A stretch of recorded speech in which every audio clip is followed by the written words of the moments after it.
Иметь автомобиль, под капотом которого около 700 лошадиных сил, наверное, приятно.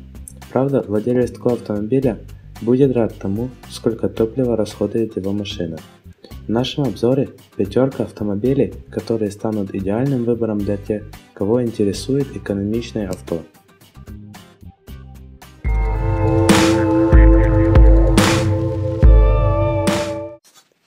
Быть может, Geo Metro не самый современный автомобиль, однако установленный в него трехцилиндровый двигатель делает его одним из самых экономичных. Уровень потребления топлива составляет 5 литров на 100 километров.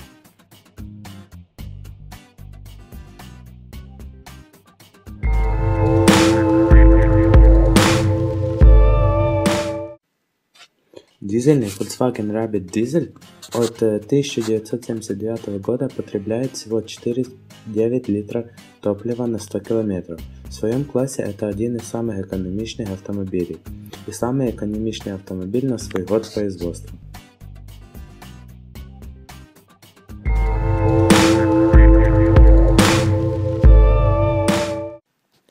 Не самый стильный автомобиль Citroën AX.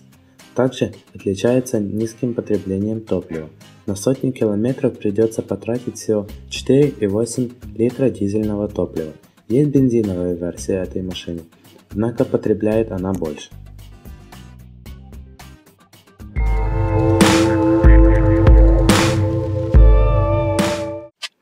Гибридный автомобиль Toyota Prius, выпускаемый исключительно на заводах Китая и Японии, кушает 4,7 литра.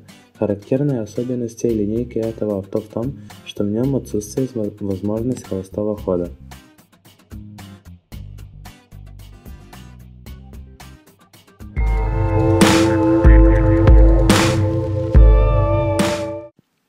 Автомобиль Porsche 918 Spyder прежде всего поражает своей максимальной скоростью 344 км в час.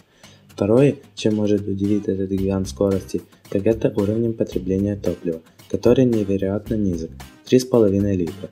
Ставьте лайк, если не ожидали увидеть эту машину здесь, но я точно не ожидал.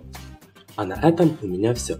Пишите свои варианты видео в комментарии, ставьте лайки, подписывайтесь на канал. Всем удачи и до скорых встреч!